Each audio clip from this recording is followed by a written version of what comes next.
Hello and good morning, my dear brothers and sisters, wherever you are listening from. My name is Emmanuel Eme. I'm an evangelist and teacher with the Lagos Church here in West Africa. And I am so grateful that you can join us this. It is actually morning here. It's almost 1 o'clock. Friday is already Friday morning. And I'm sure those of you in the West Coast of the US is just almost 4 o'clock. So good evening, everyone.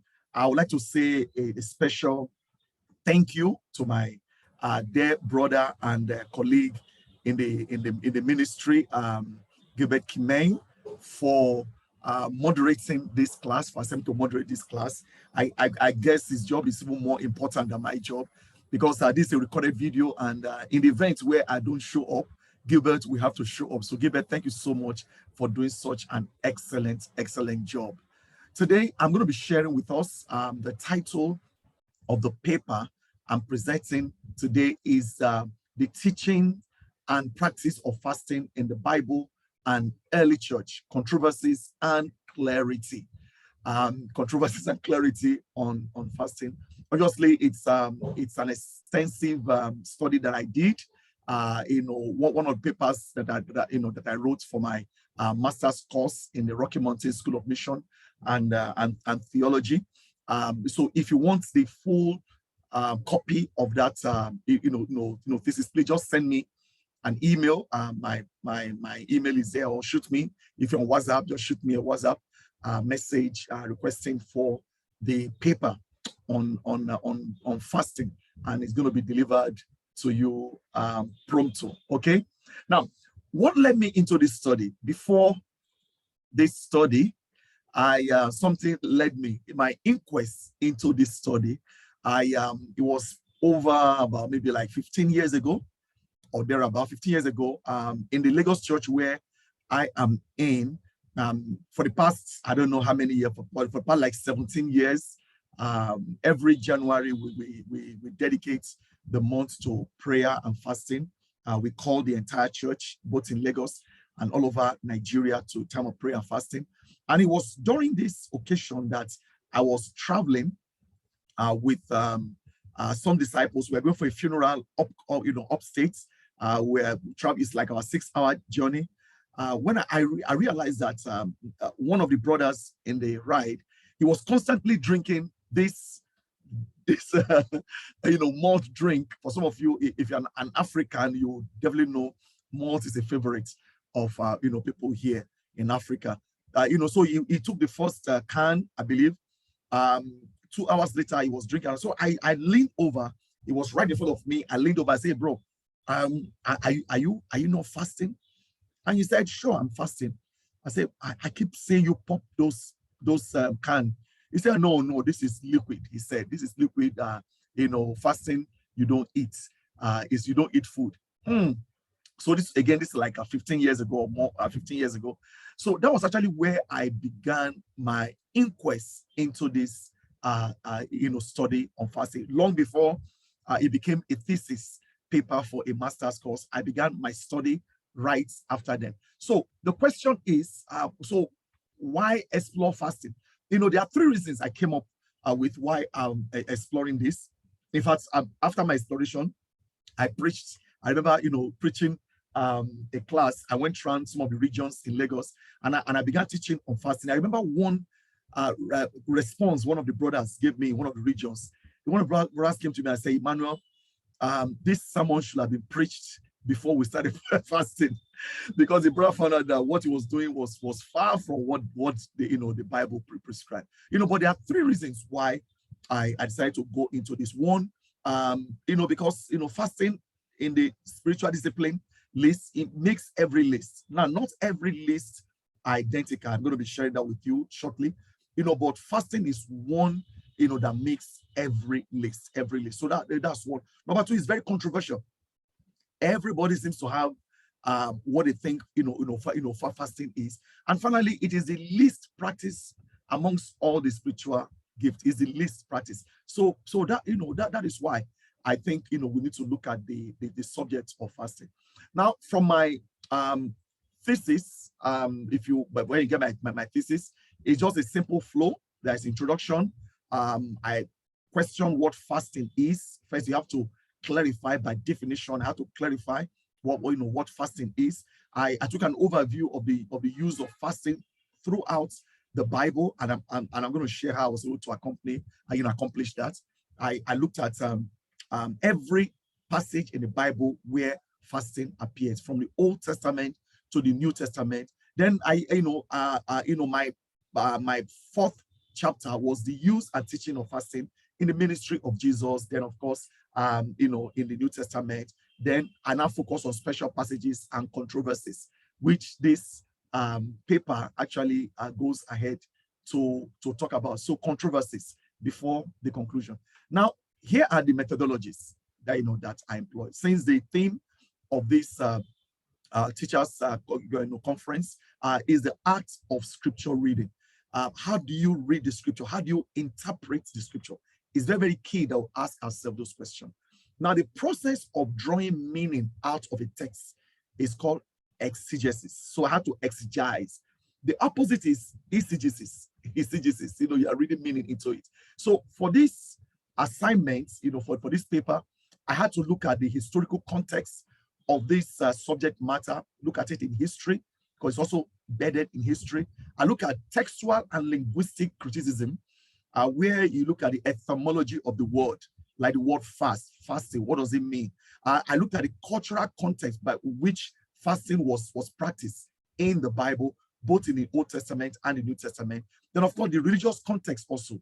You find out in the Bible that fasting was not done exclusively for religious needs. There are other needs that actually warrant people to fast. Then I look at scholarly inquests.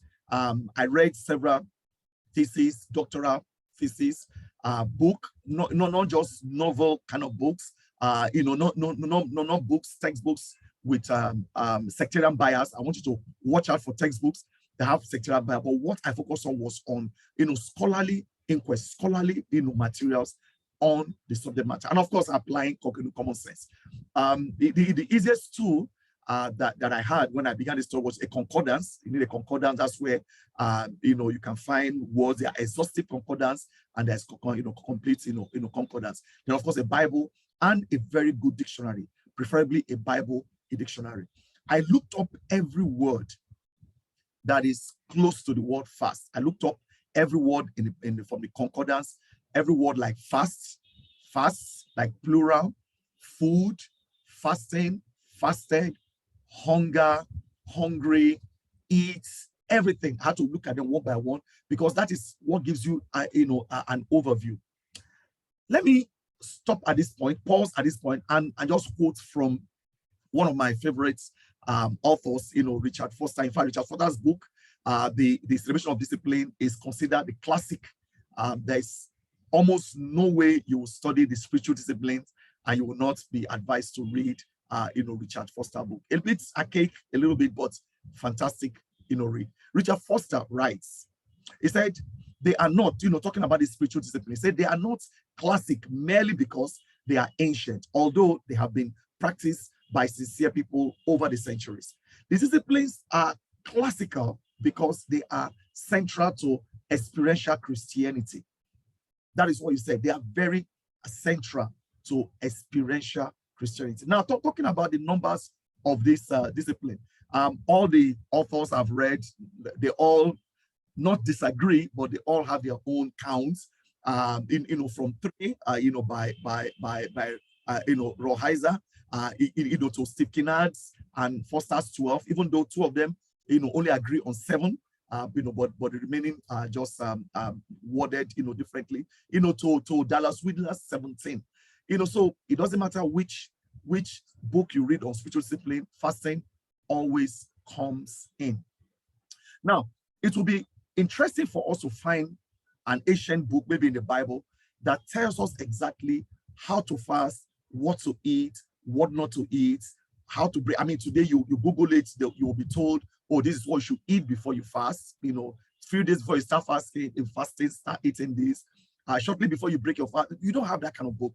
The ambiguity, of the how-tos of fasting is based on on the fact that this discipline, they were frequently practiced, and such a part of general culture that the how to was common knowledge amongst them. So because they were generally practiced, nobody sits down to write how you must do it. It's like here in Nigeria, one of the staple food here is cassava flour, which is called gari. Nobody sits down to write how to prepare gari, how to make, because everybody knows. So that also poses a problem to us. So because of that ambiguity, we have so much. Now, fasting is very unique amongst the spiritual discipline, and I like the way Steve Kinnard, puts it. It's very, very punchy the way he puts it in his book. The way of the heart. Steve Kinnard writes, he said, fasting is different from the other spiritual discipline. The flesh does not push back when we study our Bible. When we study the Bible, we don't experience physical discomfort. We don't get hungry or thirsty. We don't experience a drop in our sugar level, our blood level. When we pray, we don't get headache. Drop a check in the contribution plate on Sunday, we don't feel physical fatigue. You see, all other spiritual discipline, none of them will bring the kind of discomfort that fasting does. And that is why, fasting is very, very rare. And I got very convicted, even preparing, this thesis, and it's you read it in the thesis also. I got convicted because I found out that in all my discipling of people, I disciple people every week or whatever. I ask them about how they are doing, about their prayer life. I remember to ask them how they are doing about their financial contribution, pledges. I remember to ask them about their Bible study. But I hardly remember. I can't remember the last time I asked somebody, how you doing with your fasting, with the spirituals of fasting. So I was very convicted that even putting this together, and I hope you are convicted also. You see, the next part I looked at was now clarifying by definition. I call it clarification by definition. What is fast? Now, when I looked at the etymology of the word fast, basically, whether you look at it in Hebrew or in Greek, it means strictly to keep your mouth shut, or strictly not to eat. That's what it means to fast. Sum, T-S-U-M, okay, in Greek, in Hebrew, it's pronounced sum. That's to keep your mouth, shut. So it's the act of going without food or drink, voluntarily and generally for religious purposes. That's what the dictionary will tell you. The Mark, Clintock, strong encyclopedia, will tell you that it is basically going without food or drink voluntarily. You're not forced to do it. It is also the deliberate and sustained abstinence from all food for a specific period of time.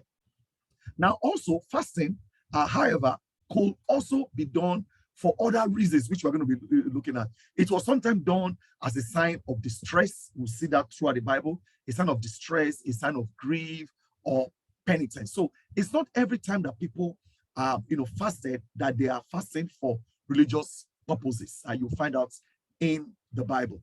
I read some scholarly work. One of them I find was a thesis, a PhD, thesis by Kwapong Ohene Aku. Is a Ghanaian, theologian in West Africa. He writes, biblical fasting is a decision to suffer hunger while you devote yourself to prayer, to bow down, your soul before God, that He may intervene on your behalf, and that's what biblical, fasting. And throughout all the scholars, whose work I perused, they all agree. Even H.A. Brongas. H.A. Brongas says, from the earliest antiquity, people scattered all over the world have, for one reason or another, abstained themselves from food and drink for a shorter or longer time as individual or as a community. This shows that fasting predates even Judaism. So it is not just something practiced Judaism. Even before Judaism, people have abstained themselves from food for certain reason. So at this point, I began to have an overview of fasting all through the Bible. Remember again, applying the the tools of exegesis. I looked at all the words. Of course, there's some verses that you read that is not related to fasting at all. But I looked at all the words like fast, hunger, food, fasted, fasting, everything. I looked up them to see if what they really say. So fasting, from what I found out, goes beyond food and water. Fasting goes beyond just merely food and water. So many, custom, Asian custom, purely secular in their origin. Sometimes there are some customs that have been secular in their origin, but they have gradually obtained a religious significance. Just as the reverse to happen, there are some customs that that purely religious, that have gone all the way down to disassociate itself with religion. Example is Christmas, celebration of Christmas. Right now is just another holiday. It started off as a religious festival, but it's fast, losing losing the religious taste in many countries. That's why even some Muslim countries, they celebrate Christmas. You see the three wise men, effigies and everything. So why did people fast in the Bible? You see, great stress can cause a lot of people to lose appetite, just like it happens to anyone. I mean, you fail an exam or you are bereaved, you're going to lose appetite.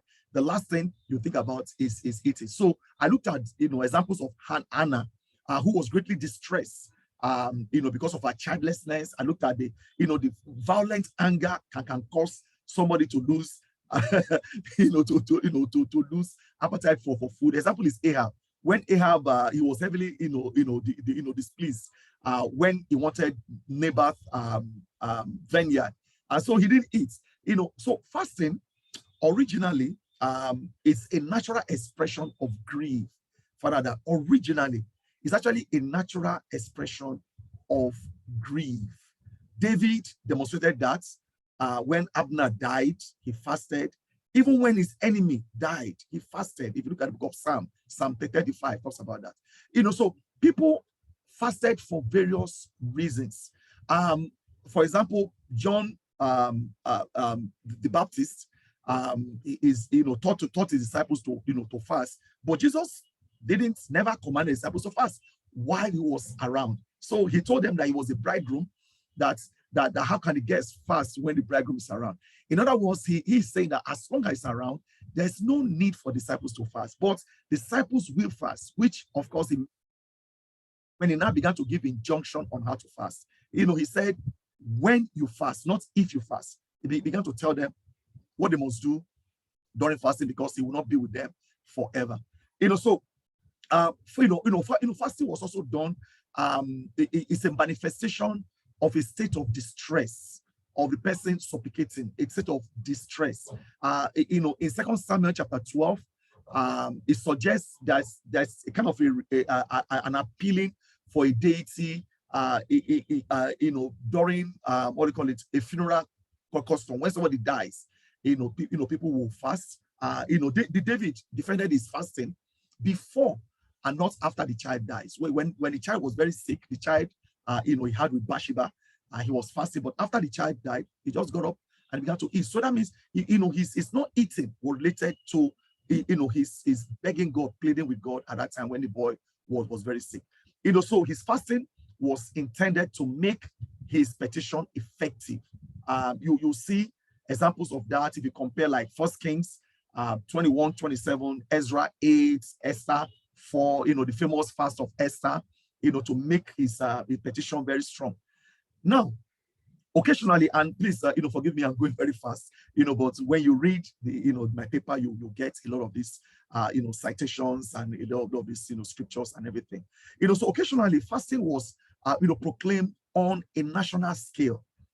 And a case of that is Judges. In the case of war, Judges, chapter 20, 2 Chronicles, chapter 20, or pestilence, when there's disease, like Joel, chapter 1, verse 13, you hear that. Or fasting was just, after a while, it became a recognized mode of seeking divine favor and protection. By the time you start looking at the way the culture began to flow, it now became like recognized way. So whenever people are looking for favor or for protection of something from God, they will go for fasting. And that leads us now to the institutionalization of fasting in Israel. Now, fasting, it was natural that it should be associated with confession of sin, as indispensable evidence of the penance, of the penitence, or the sorrow of the person who has sinned. So when somebody's saying, they will pray and everything. So when did fasting become legalized? As I searched through the entire Bible from the Old Testament to New Testament, the only fast that was commanded by the law is found, only fast, the only fast that was commanded is found in Leviticus 16, verse 29 to 31, Leviticus 23, verse 26 to 32, and Numbers 29, verse 7. Those were the only fasts that were commanded for the Israelite to do. And that fast is the great day of atonement, which you find in the New Testament, like in the book of Acts 27, where you read something, on the day of the fast. That is the fast of the atonement. All right. Now, the institutionalization of the fast can be traced down to the book of Zechariah.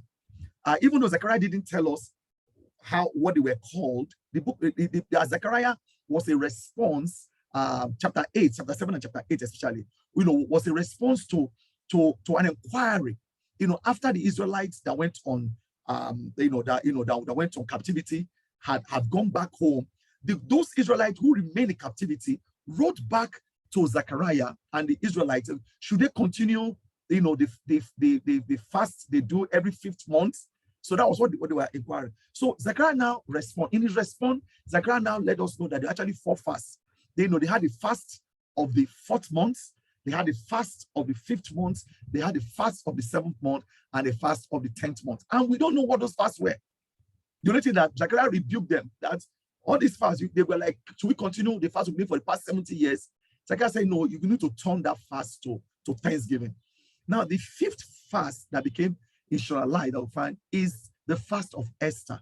That's in Esther chapter 4, when the Israelites were miraculously, the Israelites who were left back in diaspora, who were miraculously saved. So every year that fast, continues to be, celebrated. Now, it was not until we read, from the Mishnah, was actually the Mishnah, which is the historic book of the Jews. The Mishnah, Tamith, the book of, Tamith, that's Tawanith, chapter 4, verse 6. And of course, St. Jerome were the ones that now began to explain to us what those fasts were.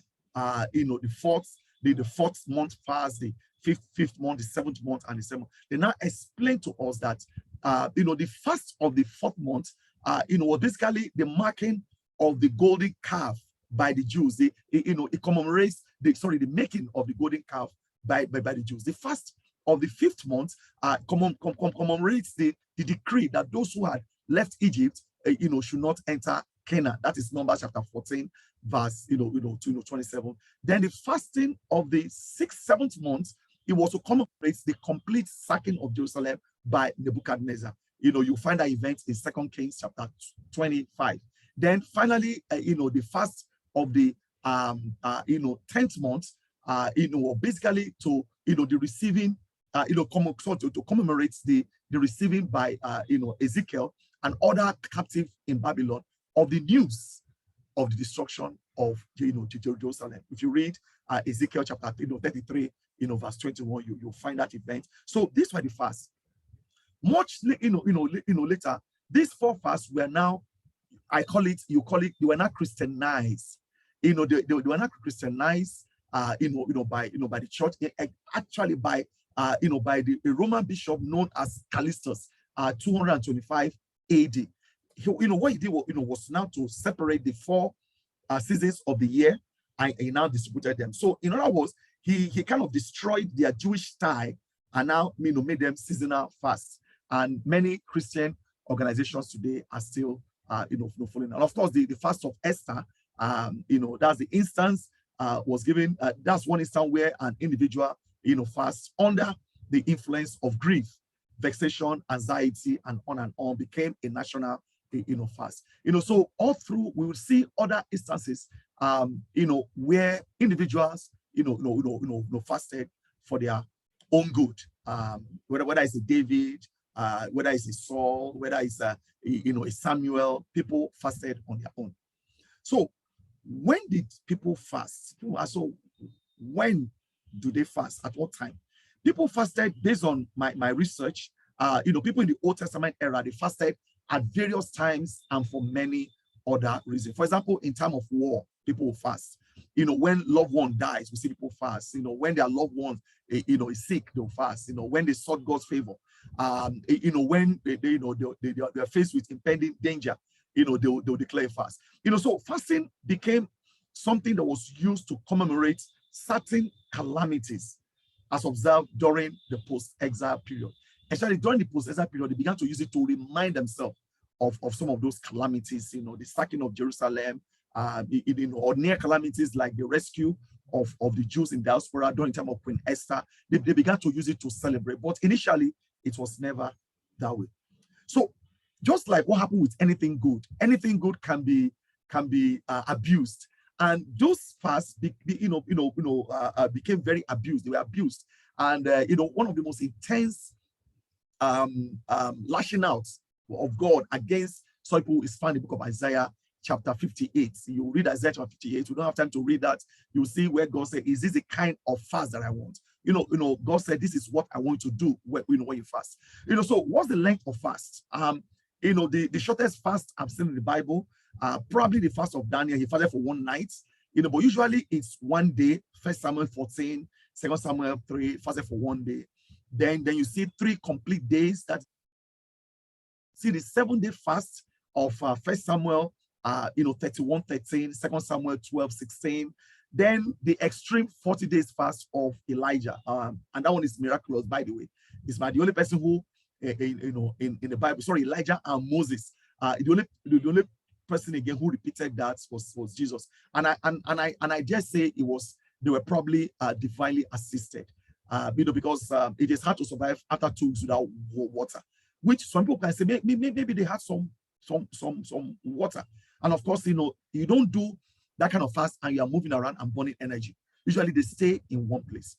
We see in Nineveh an extreme fast where even animals were compelled to actually fast. When Jonah went to preach in Nineveh and the king was so convicted and he declared a fast, and even animals didn't fast. And by the time we now come to the Mishnah and in Jewish world, we also find that the Jews also did things like that, where they will forbid their animals from eating at a time when they are fasting also. You see that in the Apocrypha. After a while, fasting now became it was now regarded as a meritorious religious exercise. From the book of Tobit, you'll find out there, and that practically flowed into the New Testament, and Jesus began to rebuke that. So people now began to see fasting as a meritorious religious activity. So Paul fasted. In the Bible, we see Paul fasted. Now the controversy before he became a disciple of Jesus on the road to Damascus, those 3 days, was he fasting? It was not clear, or did he just refuse to eat because of grief? I think it's more of grief than fasting. I think it's more of grief, than fasting. Of course, these unfortunate men in Jerusalem who took a fast, who took an oath that they will not eat until Paul is dead. Was that a fast, or was that just an oath that they took? And we're going to look at abstinence shortly. So this topic of fast is such a very, very interesting one. And if you must study it, make sure you take your time, you don't rush it, and you dispassionately look at every passage, or else you are just going to be drawn towards your religious inclination or your denominational inclination is already telling you. So the question now comes: is it possible to convert hunger to fast? Now, I don't know about you. I remember as a college student almost 30 years ago, where I have my first degree in fine arts, and I used to spend hours in the studio from morning till evening. And there'll be some time I'll be in the studio from early morning till maybe like 2 or 3. I'll like, oops, I've never eaten. Then I'll say, maybe I should convert it into a fast. Has it ever happened to you before? Yes, it happened to me. And that's okay. Well, let me convert it. So is hunger strike or converting hunger into strike, is it a biblical thing? People have looked at some scriptures in the Bible, and I want us to carefully read the passages. Some people have assumed that Paul fasted, that every time that Paul mentioned hunger, it was a fast. I do not agree. Fasting was seen in the gospel also. People like Anna, was in the temple, she fasted. John the Baptist taught his disciples how to fast. That was why the people noticed that John's disciples and the Pharisees were fasting, but Jesus' disciple, didn't participate in those ceremonial or those commemorative fasts, that they were doing. Cornelius was fasting also, when the angel, came to the Bible, said it clearly, he was fasting and praying. Then the church in Antioch, they fasted to send Paul and Barnabas, off on their missionary journey. Paul and Barnabas themselves prayed and fasted when they were appointing elders in the church, in one of the churches. Then Paul and Barnabas also prayed in many instances. Now, what about the blinding vision? After the blindness, the Bible said that Paul got up after he was baptized and he took some food. Was he fasting, or did he just stop eating because of grief? It's best for not to step beyond what the Bible has said. But what about the story about the shipwreck? People have assumed that Paul fasted for 14 days. I don't think so also, because if you read that verse 33, of that chapter 227, when they've been at sea for like 2 weeks, in verse 33, the Bible said that Paul, just before dawn, Paul urged them, to eat. He said the last 14 days, he said, you have not, you have been in constant suspense. I have gone without food. You haven't eaten anything. Now I urge you to take some food. You need it to survive. So obviously they were not fasting, but they were grieving at that point. Now, as I run down, because of time, we don't have time to do everything. As I just, just glide down to the end of this presentation. It's just a presentation. You can go ahead and read, the entire, paper. So when is abstinence not fasting? I had to ask that question also. In the Bible, we are actually called to abstain. The Bible, the Bible urges us to, to abstain from anything that contaminates both body and soul. So abstaining is not fasting. Disciples are to abstain. You know yourself. Maybe you're watching too much TV. Maybe you are on the internet for too long. Maybe there's something that you're doing that is not helping you grow. You can abstain, but don't call it fast. I have had people, and I'm not trying to, downplay the significance of spiritual discipline of abstinence. Abstinence is a good spiritual discipline. But what this study revealed is that there's so many things that people call fast today that technically they are not fast. In 1 Peter, chapter 2, verse 11, Bible said, dear friends, I urge you to, as aliens and strangers in the world, to abstain from sinful desires which war against your soul. It didn't say you fast, say abstain. That means stay away. So fasting involves abstaining from food, but we are, however, called to abstain from anything that wages war against. It might be the internet, it might be too much TV, it might be food, it might be, I don't know. It could be anything. Disciples are called to abstain. So fasting is not hunger strike. It's not a political thing. I'm not going to eat until the election is over. Or I'm not going to eat until the political prisoners are free. That is not biblical fasting at all. So we have to distinguish mortification of the body from biblical fasting. So the whole idea of this paper is to point towards biblical fasting. There's some kind of fast that we do for health reasons. Not too long ago, I had to do a sugar fasting test before. I do that every year. The doctors will tell you, don't eat. If you're going to do this test tomorrow, don't eat, because they would want your sugar level to really be at a very good level. So if I don't eat, that is not biblical fasting. That's simply for health reasons. So biblical fasting always centers on spiritual purpose. Okay, King Darius, for example, he lost appetite because he was troubled. That is not fasting. Nehemiah and in his own modesty, as a leader, he refused the lush food, that was assigned to him. That is not for fasting. Daniel and his friend Shadrach, Meshach, Abednego, they refused, the great food of the Babylonians. That was not fasting at all. And I suspect this action will have been what is generally considered today as the fruit fast.